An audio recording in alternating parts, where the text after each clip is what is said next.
안녕하세요. 세력입니다. 2024년 7월 17일 비트코인 및 알트코인 방송을 시작하겠습니다. 오늘 영상에서는 과거 마켓 사이클 지표를 전체적으로 살펴보고 현재 반감기 사이클에 맞춘 현재 사이클이 어느 정도까지 왔는지를 살펴보면서 알트코인에 대한 개인적인 생각, 알트코인 시황에 대한 개인적인 생각을 짧게 보고 넘어갈 거예요. 그리고 오늘 유튜브 커뮤니티에 글 몇 가지를 썼는데 그것들을 또 살펴보고 내일 새롭게 세일을 하고 있는 노드 프로젝트가 있는데 그 노드 프로젝트에 대한 개인적인 생각을 공유 드리면서 마치도록 하겠습니다. 제가 생각하는 장점 그리고 단점 그리고 재밌는 부분들을 설명드릴 거예요. 첫 번째로 살펴볼 것은 커뮤니티 글부터 잠깐 볼 건데 세빛 15기 어느새 이제 2년째 지속되어 오고 있는 모임이라고 볼 수가 있는데 이번에 볼 책은 벤저민 그레이엄의 현명한 투자자입니다. 아마 이미 읽으신 분들도 있을 것 같고 굉장히 좋은 책이라고 볼 수가 있는데 세빛에 오면 뭐랄까 이렇게 생각을 하시는 분들이 있을 것 같아요. 그래서 이번에는 살짝 좀 홍보 차원에서 좀 간단하게 말씀드릴 건데 우선 세빛에서는 직업이라던가 이런 것들이 좀 겹치지 않게 다양한 분들이 모여서 투자에 대한 토론을 할 수 있도록 그런 모임으로 만들어가고 있고요. 제 등록률이 굉장히 높아요. 그래서 지속적으로 뭐 1기부터 15기가 되기까지 거의 뭐 2년이라는 시간이 걸렸는데 2년 동안 한 번도 빠짐없이 신청하신 분도 계시고 뭐 6기에 나오셨는데 지금까지 뭐 한 번도 빠지지 않았다던가 이런 분들이 계셔가지고 굉장히 또 한 번 빠지면은 되게 재밌고 유익한 모임이다 생각하시면 되고 만나서 하는 일은 이런 거예요. 읽고 쓰고 토론을 하는데 제가 직접 한 주차마다 3분의 1씩 읽고 제가 직접 발제문을 이렇게 작성을 합니다. 1번부터 뭐 8번까지 이렇게 발제문을 만들고 그 발제문 중에서 본인이 쓰고 싶은 주제, 생각하고 싶은 주제를 골라서 글을 1페이지 이상, A4 용지 1페이지 이상 써주시면 돼요. 팀에서 하는 일들이 너무 생각보다 되게 어렵고 머리도 아프고 평소에 잘 하지 않는 일이다 보니까 아예 글을 쓰지 않고 살고 계신 분도 있을 거고 책 자체를 멀리하고 계신 분도 있을 거고 안 그래도 이제 살면서 할 고민이라는 게 되게 많은데 거의 고민을 더 하고 살아가야 되는 일이고 이걸 일요일 오전에 하기 때문에 되게 그 허들이 엄청 높거든요. 근데 허들이 높기 때문에 또 모이는 분들의 퀄리티라던가 굉장히 괜찮은 수준 높은 토론과 수준 높은 퀄리티의 모임이 되다 보니까 운영하는 운영자인 제 입장에서도 굉장히 뿌듯하고 좋거든요. 그래서 더 많은 분들이 알고 참여를 하셨으면 해서 이렇게 이야기를 드리고요. 원래는 멤버십 분들만 참여 기회를 주는데 좀 더 넓은 홍보 차원에서 일반 구독자님들께도 공유 드립니다. 참고하세요. 자, 제가 만든 지표죠. 자, CMCI 지표라고 해가지고 클리어 마켓 사이클 인덱스 명확한 마켓 사이클 지표라고 해서 제가 그냥 만든 건데요. 이 CMCI 지표를 놓고 봤을 때 제가 중요하게 보는 거는 공포 탐욕 지수 RSI 지표, 구글 트렌드 지표, 검색량 지수, MVRV Z 스코어, 호들 웨이브, NUPL, 김치 프리미엄, 상위 10개 알트코인 RSI 주봉, 앱스토어 상위 순위 및 트렌드. 여러 가지 관점에서 제가 저걸 중요하게 본다고 말씀드렸고, 뭐 만약에 기억이 안 나시는 분들이 있으면 과거 영상 참고해 주시면 좋을 것 같고요. 이번 영상에서는 이게 주 내용까지는 아니어가지고 간단하게 좀 살펴보고 넘어갈 거예요. 자, 지금 보시면은 비트코인 4년 사이클이 있으면, 자, 비트코인 4년 사이클을 보면은 상승과 하락을 반복을 해왔습니다. 이 사이클대로 간다 꼭 이런 건 아니지만 지금까지는 계속 그렇게 되어 왔고 지금까지도 맞아 들고 있으니까 이 반감기를 기준으로 한번 살펴볼 거예요. 반감기를 기준으로. 그러면은 반감기 전에 이 초록색 구간이 있었고 초록색 구간에서 빨간색 구간으로 넘어가고 초록색 구간에서 빨간색 구간으로 또 넘어갑니다. 또 초록색 구간이 오고요. 빨간색 구간으로 넘어왔어요. 그리고 초록색 구간에서 빨간색 구간으로 넘어왔는데 지금은 반감기가 지났고 빨간색 구간의 초입부라고 저는 보고 있습니다. 시작되는 부분에 있다라고 볼 수가 있겠고요. 앞으로 넘어가서 앞서 봤던 파란색 부분과 빨간색 부분을 월 기준으로 이렇게 쭉 데이터를 살펴봤을 때요. 지금처럼 파란 색깔이 쭉 이렇게 도배가 되는 시점은 아까 봤던 매수 찬스, 저평가 영역이라고 볼 수가 있겠고요.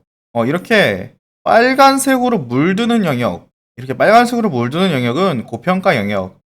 실제로 17년 11월, 12월, 10월 가장 고점일 때 새빨갛습니다. 빨간 거 확인할 수 있고요. 좀 더 가서 다시 새파래집니다. 새파래지는 시기가 오면은 18년도부터 19년까지 다 매수 찬스였죠. 자, 매수 찬스였을 때 전부 다 파란 거 확인하시고 이제 1년도 오면은 다시 새빨간 거 눈에 보이시죠? 자, 지금 그래서 다시 새파랬죠? 새파랬다가 빨가스름해지는 걸 볼 수가 있습니다. 지금 23년 10월부터 24년 5월까지 한 번에 어떤 불장이 좀 과열된 불장이 왔다라고 볼 수가 있는데 이때랑 굉장히 비슷한 때가 이때예요.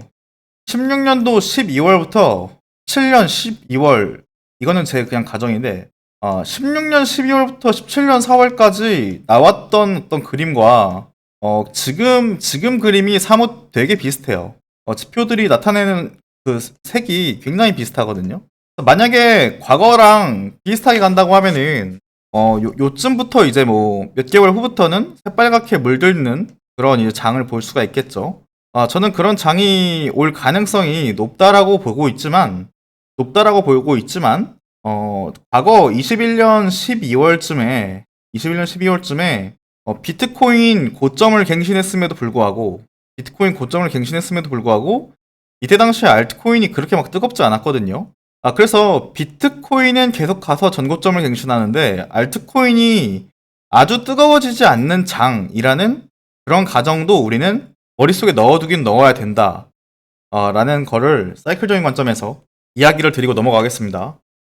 근데 제가 제일 높게 보고 있는 관점은, 알트코인 불장이 이번 연도 하반기에 올 수 있다라는 관점이 사실 제 마음이나 제 어떤 이성이 가장 높은 확률로 가리키고 있는 방향이긴 해요. 가장 높은 시나리오라고 생각을 하고 있고, 제가 최근 세린이 영상에서 알트코인 매수 찬스가 왔다라는 이야기를 2주 전쯤에 이야기를 했는데 마켓 타이밍적으로 굉장히 또 좀 잘 맞았던 것 같아요. 내려가고 있는 마당에 정말 뭐 계속 내려가고 있는 마당에 매수 기회가 왔다라는 어떤 생각을 공유한다는 게 사실 되게 부담스러운 일이거든요. 그래서 이제 멤버십 세린이 분들 저를 오래 봐왔고 저랑 후원자 분들이니까 그런 분들께만 이런 거 공유할 수 있다라는 거를 참고해 주시면 좋을 것 같고, 저는 해당 영상에서 BNB 코인의 움직임이 굉장히 중요하다는 이야기를 했고, BNB 코인이 전고점을 돌파하는 시기에 알트코인 불장이 올 수 있다는 견해를 밝혔고요. 최근 도미넌스가 내려가면서 알트코인 상승이 나와주고 있는데, 저는 지금 만약에 이대로 알트 도미넌스가 무너지는 그런 불장이 올 수도 있다라고 좀 보고 있어요. 왜냐면 지금 시황 중에서 중요하게 또 보이는 게 트럼프 대통령이 전 대통령이죠. 전 대통령님이 어떤 사건으로 인해서 이 사건에 대해서 다 아실 거예요.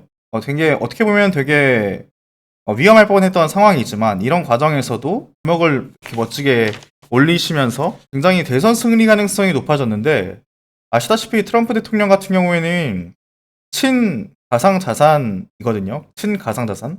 그래서 실제로 남은 비트코인은 미국이 채굴해야 한다. 이렇게 이야기를 했어요. 트럼프 대통령님이 자국에 대한 어떤 프라이드와 어떤 자국 경쟁력을 위한 그런 정책이나 그런 일들을 많이 해오셨는데, 비트코인 채굴은 CBDC, 중앙은행 디지털 화폐에 대한 최후의 방어선이 될 수 있다. 이렇게 소셜 미디어에 게재를 하기도 하셨고, 우리는 모든 비트코인이 미국에서 발행되었으면 좋겠다. 이는 우리가 에너지 지배자가 되는데 도움이 될 것이다. 이렇게 이야기를 하면서 비트코인 채굴 회사인 클린스파크, 라이엇 플랫폼스를 방문을 하시면서 트럼프 대통령께서는 만약 당선이 된다라고 하면은 비트코인의 방향성이라든가 알트코인의 방향성, 실질적으로 굉장히 발전할 가능성이 높다라고 보여지고 있고요. 역사를 전부 다 돌아봤을 때 최근 100년 동안 미국 대선 이후 1년 동안은 어, 시장 분위기, 증시 분위기가 굉장히 좋았다라고 거듭 말씀드려왔는데 저는 이러한 모든 마켓 사이클이 절묘하게 맞아떨어지면서 그리고 친가상자산 그 견해를 가지고 있는 분께서 당선이 되면서 전체적으로 굉장히 좋은 분위기가 만들어질 가능성이 높다. 그리고 비트코인 ETF에서 우리가 봤지만 이 호재라는 거는 선 반영이 될 수 있는 부분이기 때문에 이번 하반기 충분히 기대해 볼 수 있는 시기이다라고 전 보고 있습니다. 자, 그리고 이번에 또 좋은 이야기가 하나 나왔죠. 기재부 가상자산 과세 유예 바닥을 잡았다라고 이야기를 합니다. 기재부에서는 뭐 여러 가지 이유가 있겠지만 청년층이 성장 사다리 구축 방안으로도 보고 있다. 기재부가 가상자산이 청년층의 자산 축적에 도움이 된다라고 봤기 때문에 또 검토를 하고 있다라고 하거든요.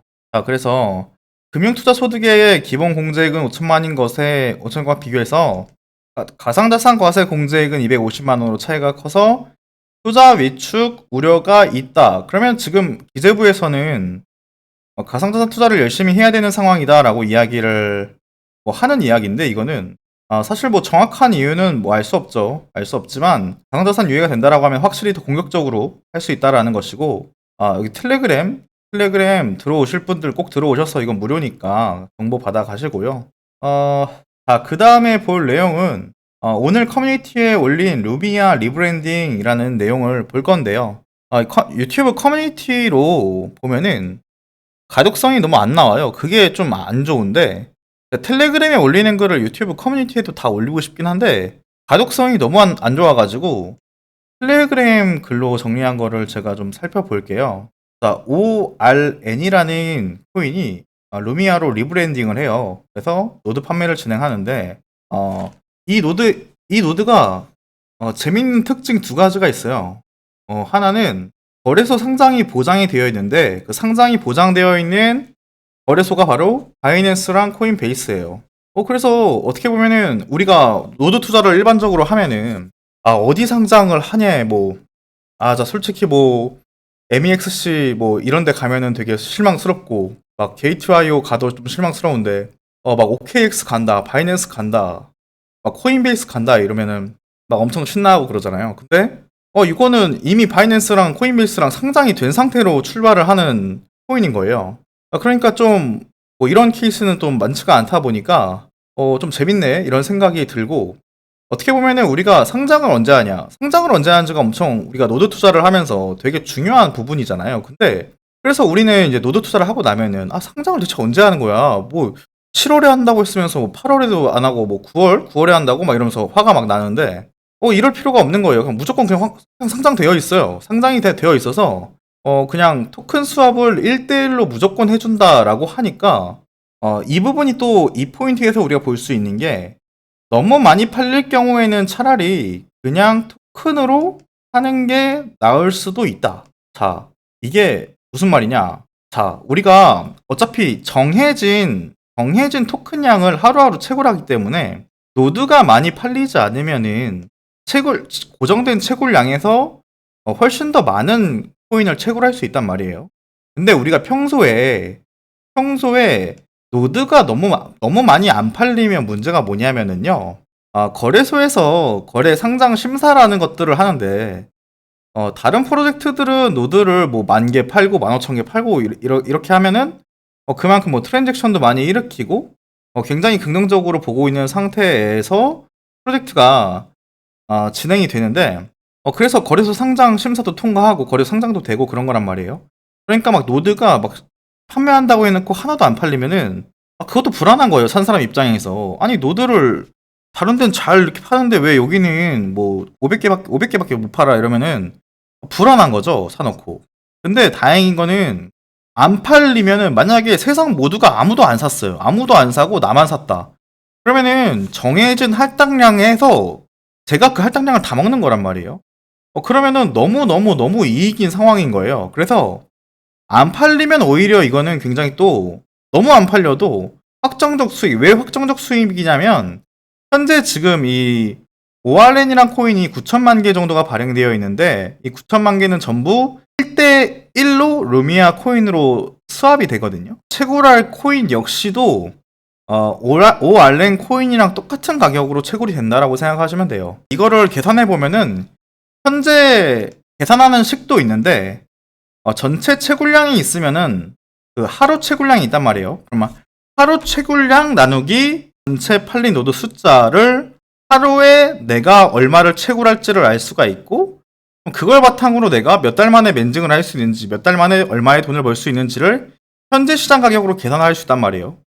그러면은 눈치껏 그걸 계산하면서 노드가 유리하면 노드를 사고 코인을 살 거면 코인을 사고 그래서 제가 봤을 때는 이 프로젝트 같은 경우에는 노드를 사던 코인을 사던 어떠한 방식으로든 간에 눈치가 빠르고 조금만 연구를 하면은 수익을 지능적으로 낼 수 있는 프로젝트라고 저는 지금 생각이 돼요. 자, 그리고 둘째로 이 노드는 90일 동안의 락업의 효과가 있다. 리브랜딩 시점을 기준으로 90일 이후부터는 100% 클레임이 가능하지만 그 전에는 조기 출금 페널티가 있다. 이거를 좋게 해석하자면은 초기 가격 방어를 막고자 하는 팀의 노력이라고 볼 수 있고요. 안 좋게 보면은 노더들이 불편한 구조라고 볼 수가 있는데 TG가 한 달 후에 예정이에요. 그러면은 다른 노드 프로젝트를 비교를 했을 때 약 4개월 정도의 기다림은 아주 나쁘다라고 말하기가 좀 애매하다. 자, 이게 무슨 말이죠? 보통 우리가 어떤 프로젝트를 투자를 한 다음에 몇 달 동안 채굴을 한 다음에 상장은 대체 언제 하는 거야? 채굴은 대체 언제 시작하는 거야? 우리가 이런 생각을 한단 말이에요. 대체 노드 산지가 언젠데 그럼 채굴은 언제 시작하는 거지? 이런 프로젝트들이 많이 있습니다. 근데 해당 프로젝트 같은 경우에는 사자마자 채굴이 시작되는 방식이고 TG가 한 달 후에 예정이니까 그러면 약 4개월 이후에는 우리가 100% 클레임을 한 다음에 시장에 매도를 할 수 있다는 건데요. 그렇다면 그 4개월 정도의 기다림이 나쁘냐 기냐라고 하면은 그렇게 길지 않다. 이렇게 볼 수 있을 것 같습니다. 저는 이 부분까지도 봤을 때 그렇게 나쁘지 않다라고 생각을 했고 제가 운영하는 블로그가 있거든요. 이 블로그 링크가 있는데 커뮤니티 보시면은 제가 댓글로도 남길 건데요. 눌러보시면은 아주 자세히 사는 방법이 나와 있거든요. 사는 방법이 아주 잘 정리가 되어 있습니다. 1단계, 2단계, 3단계, 5단계까지 아주 잘 정리되어 있으니까 혹시나 헷갈리시는 분들은 참고하시고 사실 제가 이 루미아 프로젝트에 대해서 굉장히 좀 더 이제 심도 있게 분석을 했거든요. 심도 있게 더 분석을 한 내용이 있는데 제가 편집하고 영상 업로드까지 오늘 마치려고 하다 보니까 제가 지금 뒤에 준비한 내용은 내일 미뤄서 내일 방송을 나눠서 해야 될 것 같습니다. 그래서 오늘은 커뮤니티 글까지 내용 정리하는 걸로 생각을 하고 내일은 루미아에 대해서 좀 더 심층적으로 제가 분석한 내용을 바탕으로 영상을 한번 찍어보도록 하겠습니다. 제 영상은 뭔가를 추천하거나 그런 건 절대 아니고 어떤 좀 더 공부하고 쉽게 생각하고 투자에 대해서 한번 이해해보는 그런 투자에 대한 견해를 서로 공유하는 방송이니까요. 댓글로 투자에 대한 견해 남겨주시길 바라겠고요. 오늘은 여기까지 진행하도록 하겠습니다. 끝까지 시청해주신 모든 분들께 진심으로 감사드립니다.